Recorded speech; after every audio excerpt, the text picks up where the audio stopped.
Hello again, this is Bill Punch, and this is another of a series of videos for Michigan State University's Introduction to Computer Science Using Python, CSE 231. This is the second video that we're going to have that introduces us to strings, and we're going to talk today about strings and indexing, our first indexing operation, and we'll use the string sequence type as the basis for our work.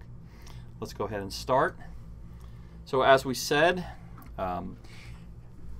not only are strings collections, but they are sequences, and a sequence means that there's an order to the elements, right? It wouldn't make sense to have a string and then change the order as we go along. So there's a fixed order to every string.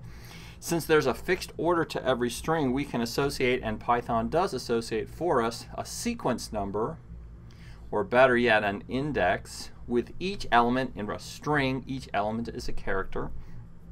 And there's a couple things to note about our sequence and our index. The first index has a value of 0, and we'll have some issues associated with that. And then the indices go up subsequently from 0. We can also index from the last element, and if we do so from the last element, the index begins at -1 and decreases.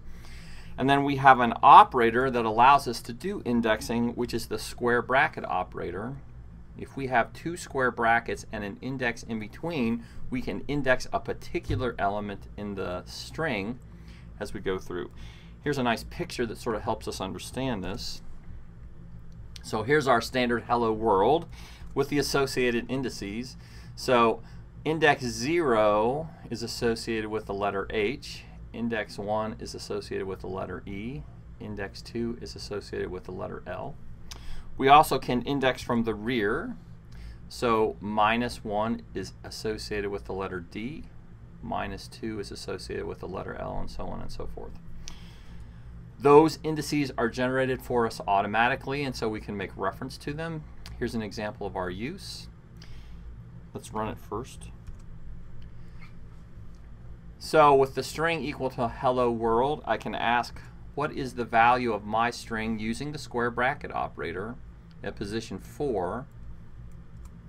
And if we look up here, we see that at position 4, index 4, we have the letter O. I can also ask what is located at position -2, and at position -2 I have the character L, and those are the two values that come out. At index 4 we have the letter 0, and at index -2 we have the letter L. And we operate indices by using the square bracket operator, as I showed you already. One of the things that can be very confusing to us is what's called the off by 1 error. And so we know that at position 0 is the H, at position 1 is the E, but what we also know is that the 5th character is at index 4 because we started counting at 0. So position 4 has the 5th character, position 3 has the 4th character. So we have to be careful that when we talk about indices, we remember that indexing starts with the value 0, and our counting can be off by 1 if we're not careful. It's also interesting to note that here's hello world with a total of 10 characters. 10 indices, 11 characters. If we ask for something out of the range of these characters, we'll get an error. So if we ask for something at index 11, which doesn't exist, we get an error, and Python tells us that.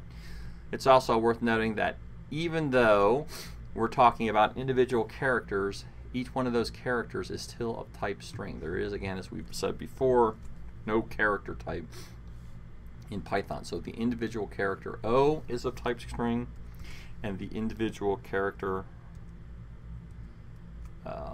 L is also of type string. One more thing then is called slicing. So instead of instead of identifying a single element within the sequence, we can identify a subsequence, right? A subsequence of the string using the same index operator, but separating two values with a colon. Let me show you that. Here's another picture. So we are going to use the subsequence operator from 6 to 10. So here is that operation. So in square brackets next to the string, I have the value 6 separated by a colon and the value 10. And then here is the 6, and here is the 10. And what's interesting to note is that the slicing operation has what's called a half open range, meaning that the element that's indicated as last is not included in the actual result. So when I run this, we'll get from 6, 7, 8, 9 up to but not including 10 included in the output, which means I get WORL as our output. We'll note that these slices have defaults. Again, let me show you a picture first. If we don't provide the second element of a value, then the assumption is that it's all the way past the end. If we don't provide a start, then the assumption is it's all the way to the beginning, up to including the value at the end. So if we were to evaluate from 6 through to the end, so if we say 6 colon, we'd get the entire end piece, WORLD.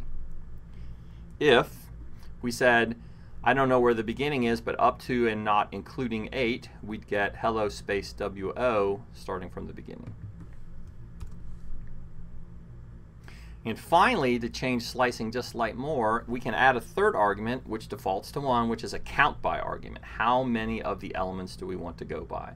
So if we want to go from 0 to 11 by 2s, that is, we want to get every other element in the string, we can do that, HLOWRD.